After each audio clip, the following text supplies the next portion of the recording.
Welcome back on a beautiful Thursday afternoon. And what could make it more beautiful? How about having Matt Taylor? Matthew, how are you, sir? Hey, what's up, big fella? How you doing? Just living the dream, man. Living the dream. How are things going at practice facility? It's great. It's great. We're only, I think today, actually, now that I think about it, just kind of hit me. Today's the last day of training camp for the Colts up at Grand Park. Tonight's the Is that last. right? Tonight's the last practice. The second of two joint practices with the Chicago Bears tonight, 6 to 8. So kind of a long night last night. Didn't get back to the ranch until about, I think I pulled in about 11:10ish. So kind of running a little bit sluggish here this morning, but going to do it again tonight as well, and then play a preseason game on Saturday night. Have a kickoff luncheon tomorrow. Then Monday, travel to Philadelphia, do some joint practices with the Eagles next week ahead of their preseason game on Thursday night. So, I mean, it's just, I tell my wife, man, and like, let's just take it one day at a time. Let's not get ahead of ourselves a little bit, because that's all you can do here in the month of August with the schedule kind of, one day it's this, one day it's something else. So no really routine in the month of August with the preseason, but we're getting closer and closer to the regular season. It's coming. Absolutely. And the last day at Grand Park has been a boon for the fans. And it more crowded. It seems like it was sold out all the time, which it probably always is. But was there just a little bit more interest this year?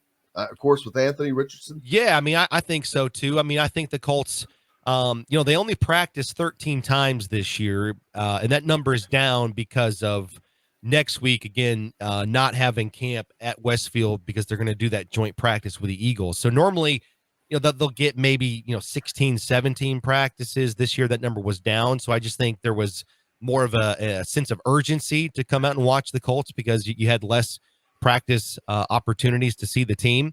But they also practiced at a lot of, opportune times. They practiced on the weekends. They would practice on Saturday. They would practice on Sunday. They held 4 night practices, including tonight. Last night was sold out. You had a lot of Bears fans there, obviously, but you had more Colts fans. Made for a really good atmosphere. 6 to 8 tonight. Tonight's practice is going to be sold out as well. So you're talking like 7,500 fans, cramming the 2 fields there at Grand Park. It's just a good, fun atmosphere. It's free to get in. Everybody's in a good mood. Tonight it's Thursday, right? You're closer to the weekend. It's just something fun to do. And again, it just makes for a really good environment for the players. The music's going. The crowd is cheering. They're vibing off the energy from the atmosphere. It's just a really fun experience to come up to Colts camp. Absolutely. The joint practices have really been a hit. Not only with fans, but with teams, because the NFL, the preseason has always been, it's kind of a joke. The preseason games, a lot of us think they're kind of a joke because they're not going to get their good players hurt. And I understand that.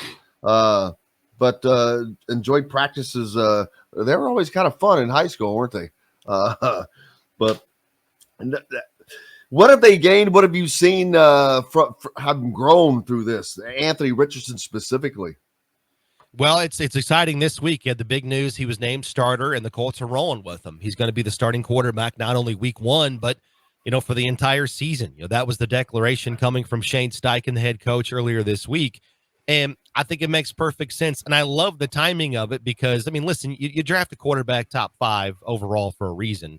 And they drafted Anthony Richardson specifically for a reason because of what he can do and what he can turn into by playing and getting experience and growing and also coming to the right situation, which the Colts think that they are with, their head coach and offensive coordinator, Jim Bob Cooter, and so on and so forth.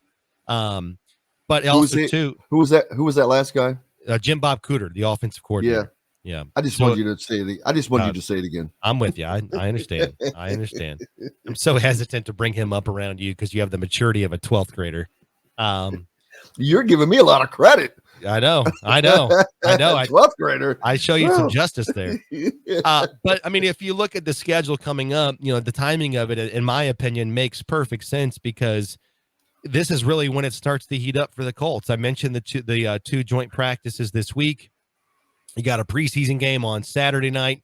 Next week, you have a joint practice with the Eagles, maybe one of the best defense, certainly, top 3 defense in the NFC. So you're going to play them on Tuesday, and then, play a preseason game against them on Thursday night of next week. That's 5 golden opportunities for Anthony Richardson to not only see a different starting defense, but to take all the first team reps against it, throwing to guys like Michael Pittman Jr. and Alec Pierce, right? His skill players that he's going to be having with him and around him during a game, and an offensive line that's going to be protecting for him during a game. So I love it. And I think the Colts wanted this to happen all along, but they needed to see where, he was in the spring and the first couple of practices of training camp, and see how he responded in a preseason game setting. And obviously he threw the pick against Buffalo, but it was how he bounced back after that. It was the maturity and his ability to compartmentalize the situation on the sideline. So I think all of those things were kind of puzzle pieces along the way that has contributed to the picture that, hey, he can handle this, and he needs to play to get better, and he needs to grow, and that benefits all of us in the long run. And I think that's, how the Colts came to this decision, because of all the things physically that Anthony Richardson can do with the football, and he has grown significantly mentally since they drafted him back in April. And that is the linchpin of every offense. And again, his maturity is off the charts already, and that just gives you a great feel of confidence. I'm sure the coaches have a great feel of confidence with him because of things like that. And I'm sure that's that's felt by his teammates. To have that kind of mental maturity at his age is astounding. But that definitely has to come through to his teammates and those around him. No, it's a good point. And Anthony talked about that this week. He's determined to be great at this. He is determined to be, a guy that is remembered and talked about in 15, 17 years. Hopefully it lasts this long with his career. He doesn't want to just be the answer to a trivia question, in the sense that, who do the Colts draft in the first round in 2023? Like, he wants to be a guy that people talk about in this league as a top quarterback when he played. And with that, he also understands that he has some proven veterans on this team that are trying to get something done from an accomplishment standpoint in their careers. And they're trusting Anthony Richardson to help them be a part of that. Like, DeForest Buckner and Zaire Franklin and Quentin Nelson and Shaquille Leonard and so on and so forth. So he wants to be good for himself. It's important for his personal pride, to take this seriously and to be great at the quarterback position. But he also owes it to those veterans that have been in this league now for 5, 6, 7 years, depending on who they are. Because the NFL, as we know, it's cliche, but it's so true. It stands for not for long. Nothing's guaranteed. Just because you have a rookie quarterback doesn't mean you can't accomplish something significant. And so Anthony Richardson is trying to hold up his end of the bargain for those veterans that are pouring their heart and soul into this operation as well. So he just seems to get it. For lack of a better term, like, the light bulb is on for him. Like, he's 21 years old, but he doesn't act like it. He doesn't talk like it. And he is just, way more wise beyond his years. And I think that's why the Colts love him. Certainly what he can do physically is in a league of his own.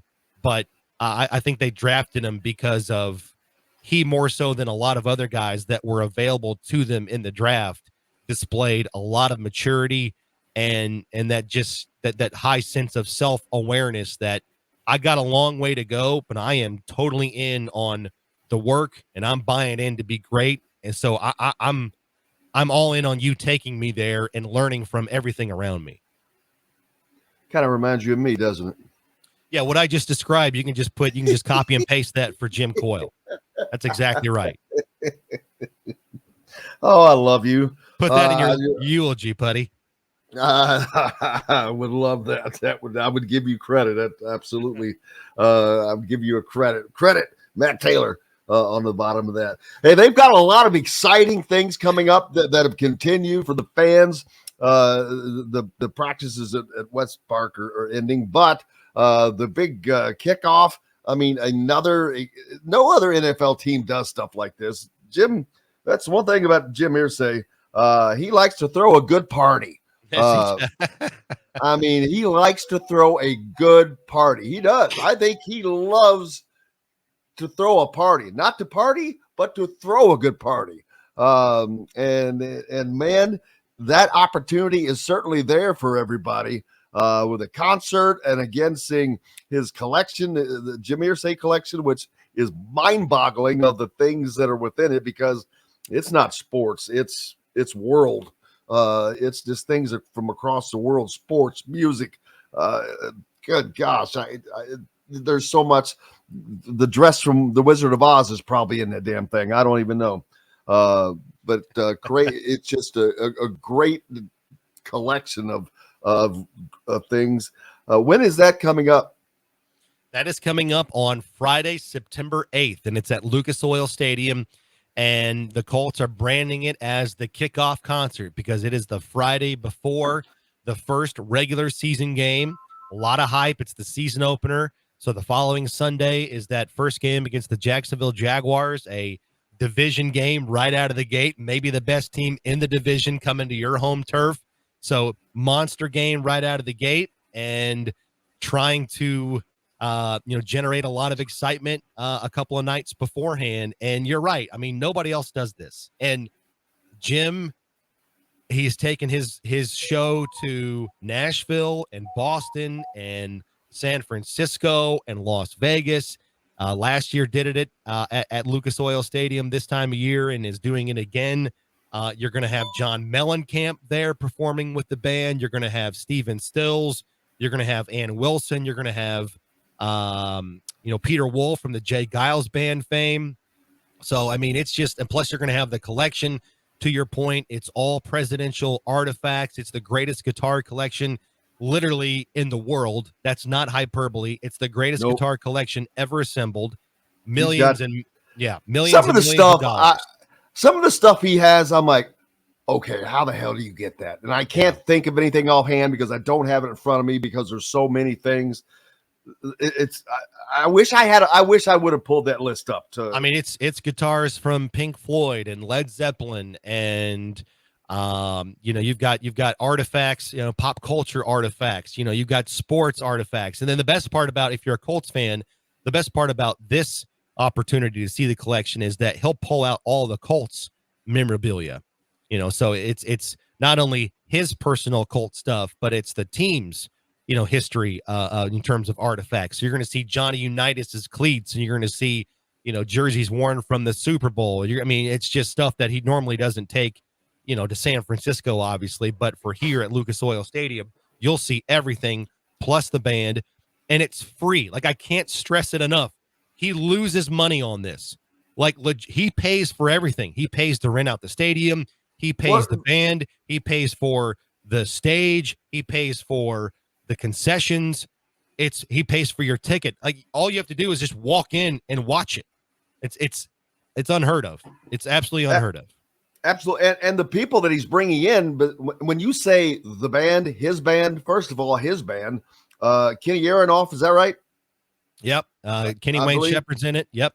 And then you've got, it literally is an all-star band. You've got those special guests that I just mentioned, but the normal players that are in the band with him every show are all-stars in their own right, and come from they have tremendous resumes, not only playing solo careers, but they've been backup musicians for John Mellencamp and Bruce Springsteen, and they just play.